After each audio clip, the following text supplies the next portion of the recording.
तर महादेव, जो व्यक्ति पथभ्रष्ट हो जाए, जैसे मदिरा के नशे में पड़ गया, कहीं जुए में पड़ गया, कहीं मांसाहार में पड़ गया, कहीं व्यसन में पड़ गया, कहीं गलत काम में अगर कोई जा रहा है, तो श्रंभेश्वर महादेव के नाम से काली तिल भगवान शिव को समर्पित करी जाती है।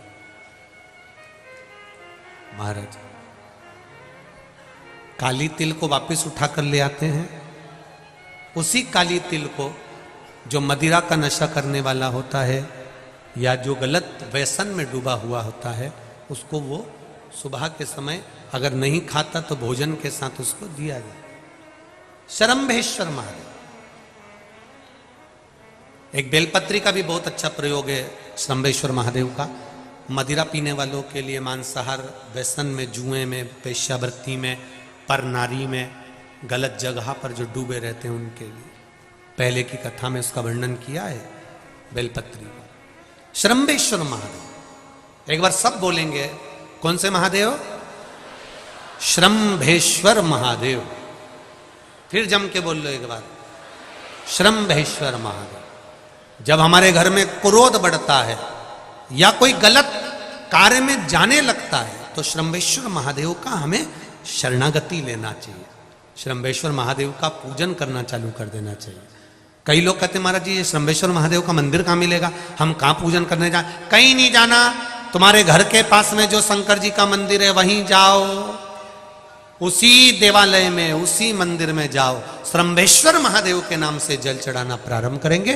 वो जल जो गलत संगत में पड़ा हुआ है उसका आचमन कराना प्रारंभ करेंगे। अपने आप उसकी धीरे धीरे बुद्धि सुधरना प्रारंभ हो जाएगी। ऐसा श्रंभेश्वर महादेव का है। कुछ स्थान हमारे यहाँ पर बड़े सुंदर सुंदर स्थान निश्चित किए गए हैं। जैसे कैंसर आदि के मरीज के लिए हम लोग पहले भी कहते हैं कि त्रिजुगी नारायण का जल बड़ा महत्व रखता है। जिसका शरीर या जिसको एक पत्र आया है कि किसी को मिर्गी का झटका आना चालू हो गया था। अब पत्र ढूंढेंगे तो समय थोड़ा लग जाएगा। जिसने लिखा है उसके स्मरण में होगा। जिसने भी लिखा होगा कि बीमारी के चलते चलते फिर मिर्गी आना चालू हो गई।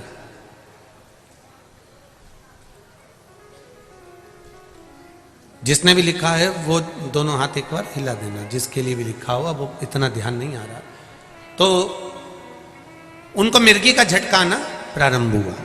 अब मिर्गी का झटका आना प्रारंभ हुआ, कई महीने निकल गए, मिर्गी के झटके बंद नहीं हो रहे। तब उन्होंने पत्र में लिखा है कि श्रंभेश्वर महादेव का आपने जो वर्णन करा था 31 बेलपत्र वाला, गुरुजी हमने वो 31 बेलपत्र वाला प्रयोग करना प्रारंभ करा। और उन्होंने पत्र में लिखा है कि मिर्गी के झटके भी बाबा की कृपा से ठीक हो गए हैं। अब कोई झटके उनको आ नहीं। श्रंभेश्वर महादेव का जो वर्णन है, श्रंभेश्वर महादेव का जो गुणगान है, ये कोई साधारण नहीं है। शिव महापुराण में भागवत के प्रहलाद चरित्र को लाकर रखा गया है केवल श्रंभेश्वर महादेव के प्रागट्य के लिए। ऐसा श्रंभेश्वर महादेव का गुणगान। एक बार फिर आप लोग भूल ना जाओ, उसके लिए एक बार फिर से बोल लो, कौन से महादेव? श्रंभेश्वर महादेव। ये श्रंभेश्वर महादेव जैसे कुंदकेश्वर महादेव।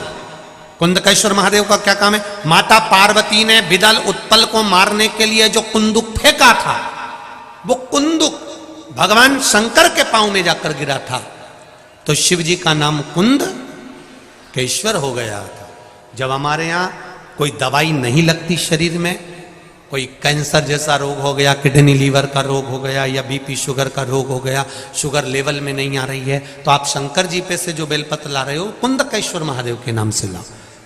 दवाई खाओ, डॉक्टर को दिखाओ, सारी जांचें कराओ, डॉक्टर के अनुसार चलो, डॉक्टर जैसा बताए वैसा करो, पर उस दवाई को भी शिव जी से कहकर कि बाबा कुंदकेश्वर महादेव का नाम लेकर उस दवाई को भी हम कुंदकेश्वर महादेव का प्रसाद समझ कर पाना प्रारंभ करो, धीरे धीरे आराम लगना प्रारंभ होगा। कुंदकेश्वर महादेव